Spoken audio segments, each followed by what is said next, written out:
साथियों नमस्कार। आप देख रहे हैं टिप्स सिविल सर्विसेज और मैं हूं श्रीकांत त्रिपाठी। आवश्यकता आविष्कार की जननी है। मानव अपने यातायात को सुगम बनाने के लिए सदा ही अनुसंधान की ओर बढ़ता रहा। पैदल और बैलगाड़ी, घोड़ा गाड़ी, बस, ट्रेन और प्लेन से आगे बढ़ते हुए अपने अनुसंधान की दिशा को आगे बढ़ाते हुए नए जमाने में प्रवेश कर गया है। नया जमाना हाइपर लूप का आ गया है।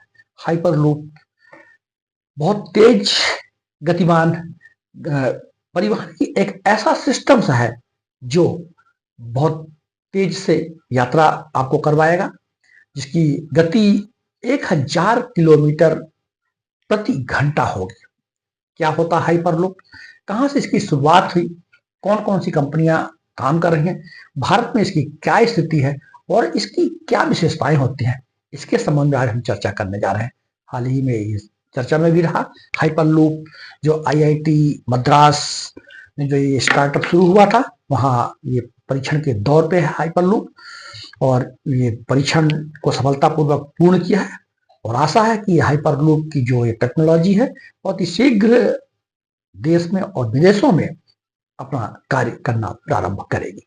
तो हाइपरलूप हम चर्चा करते हैं। हाइपरलूप वास्तव में एक यातायात की, मालवाहन की, यात्री वाहन की एक व्यवस्था होगी, एक उच्च टेक्नोलॉजी की व्यवस्था होगी। हाइपरलूप में एक पॉड्स होगा, अर्थात एक कंपार्टमेंट होगा। आप ऐसा समझ सकते हैं जैसे बस होती हैं या कंपार्टमेंट ट्रेन का होता है, उसको पॉड्स या कैप्सूल कहा जाता है, जिसमें यात्री बैठ सकते हैं और माल मतलब कार्गो माल वाहन का भी काम कर सकता है। ये जो पॉड्स या कैप्सूल या जो कंपार्टमेंट होगा जिसमें यात्री बैठे होंगे, वो इसकी जो ट्रैक होगा वो एक ट्यूब की तरह होगा, एक नली की तरह होगा। इस नली में ये उस ट्यूब में यह पार्ट्स यात्रा करेगा। उसको मैग्नेटिक सिस्टम के माध्यम से उस पार्ट्स को थोड़ा ऊपर उठा दिया जाएगा, जिससे जो घर्षण की वजह से स्पीड कम होती है, वह घर्षण कम होने से स्पीड बहुत ज्यादा होगी। क्योंकि जो नली होगी वो वैक्यूम होगी, निर्वात होगी, अर्थात उसमें एयर नहीं होगा। ट्यूब में वो जो नली जिसमें पॉट्स चलेगा उसमें किसी प्रकार की हवा नहीं होगी, तो जो एयर प्रतिरोध होता है, हवा का जो प्रतिरोध होने से स्पीड में जो इफेक्ट आता है, एडवर्स इफेक्ट आता है, वो खत्म होगा। तो ये जो पॉट्स चलेंगे, हाइपर लूप चलेगा ट्यूब में, ये बहुत तेजी से गति करेगा, बहुत तेजी से यात्रियों को पहुंचाएगा। अब कहा जा रहा है कि 1000 किलोमीटर प्रति घंटे की इसकी रफ्तार होगी। इस अवधारणा को 2013 में एलन मस्क ने दिया था और दुनिया की कंपनियां इसमें काम कर रही हैं। जो इसकी विशेषताएं होगी, एक तो ट्यूब में ये यात्रा करेगा, नली होगी, जो एक ट्यूब वैक्यूम होगी, निर्वात होगी, अर्थात उसमें एयर नहीं होगा, और जो पॉड्स होंगी ये मैग्नेटिक लेविटेशन सिस्टम के अंतर्गत काम करेगा। इस सिस्टम का मतलब ये होता है कि जो पॉड्स होंगे उनको चुंबकीय से थोड़ा ऊपर उठा दिया जाए, तो घर्षण जो सड़कों में चलने से या ट्यूब में चलने से जो घर्षण होता है, वो घर्षण और प्रतिरोध बहुत कम हो जाएगा। ये सिस्टम पूरा सोलर एनर्जी से चलेगा, जिससे जो फॉसिल फ्यूल में हमारी निर्भरता है वह भी कम होगी। वर्तमान में बहुत सारी कंपनियां इसमें काम भी कर रही हैं। दुनिया की जो प्रमुख हाइपर लूप प्रोजेक्ट है उसमें महत्वपूर्ण है virgin hyper loop project. Virgin hyper loop project, या जिसमें भारत भी शामिल है, यूएसए, अमेरिका, संयुक्त अरब अमीरात, भारत और यूरोप कंपनियां इसमें शामिल हैं। और इसमें पहला जो मानव परीक्षण हाइपर लूप पर किया गया था, ये वर्जिन हाइपर लूप प्रोजेक्ट के अंतर्गत ही किया गया था।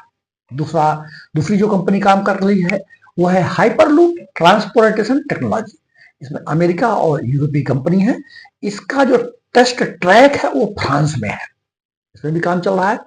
टेस्ला और स्पेसएक्स जो एलन मस्क की है, इस कंपनी ने हाइपरलूप का जो इंफ्रास्ट्रक्चर है, इसका जो बुनियादी ढांचा है, टेस्ला और स्पेसएक्स एलन मस्क की संस्थाएं हैं, कंपनियां हैं जो काम कर रही है।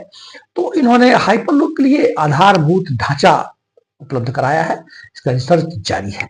भारत में हाइपरलूप प्रोजेक्ट के लिए भारत में जो सबसे लंबा हाइपरलूप परीक्षण ट्रैक है वो आईआईटी मद्रास में है। यह रेल मंत्रालय के सहयोग से है। यह ट्रैक लगभग 422 मीटर है। इसमें इसको आईआईटी मद्रास के छात्रों ने इसके स्टार्टअप के रूप में शुरू किया था और वर्तमान में एशिया का सबसे लंबा हाइपरलूप परीक्षण ट्रैक है। हाल ही में चर्चा में भी रहा। तो जो हाइपरलूप जो पार्ट्स कैप्सूल अर्थात जो कंपार्टमेंट होंगे उसमें बैठने की व्यवस्था होगी और माल वाहन की व्यवस्था, कार्गो की व्यवस्था भी होगी। ये पूरी तरह से जो पॉड्स अर्थात जो कैप्सूल होगा वही एयर कंडीशनिंग होगा, मतलब एयर कंडीशन लगा होगा और सुरक्षा संसाधनों से लेस होगा। तेज गति से आपको यात्रा कराएगा। आप बड़ी लंबी यात्रा है बहुत ही कम समय में, जैसे बताया गया कि 1000 किलोमीटर प्रति घंटे की जो रफ्तार होगी तो आधा घंटे में आप 500 किलोमीटर 400 किलोमीटर की यात्रा कर पाएंगे। इसमें आरामदायक सीटें भी हैं, एलईडी स्क्रीन और मनोरंजन की सुविधाएं भी हैं। तो इस तरह से ये है, लेकिन चुनौतियां भी कम नहीं है। ऐसा माना जा रहा है कि परीक्षण के दौर पे चल रहा है हाइपरलूप। 2030 तक इसका जो व्यवसायिक उत्पादन है वह प्रारंभ हो जाएगा। लेकिन अत्यधिक लागत, सुरक्षा चिंताएं और परिवहन की जो कानूनी व्यवस्थाएं हैं उसमें परिवर्तन करके करना होगा, तब जाकर के हमारी हाइपरलूप अपने वास्तविक स्वरूप में हम सबके लिए यात्रा को ठीक कराने के लिए, यात्रा कराने के लिए तैयार होगा। तो हाइपरलूप के बारे में आप समझ गए होंगे। यह परिवहन की एक बड़ी सुंदर प्रणाली है जो कि हमारी यात्रा को सुगम और बहुत तेज से गतिवान भी करेगी। जय हिंद।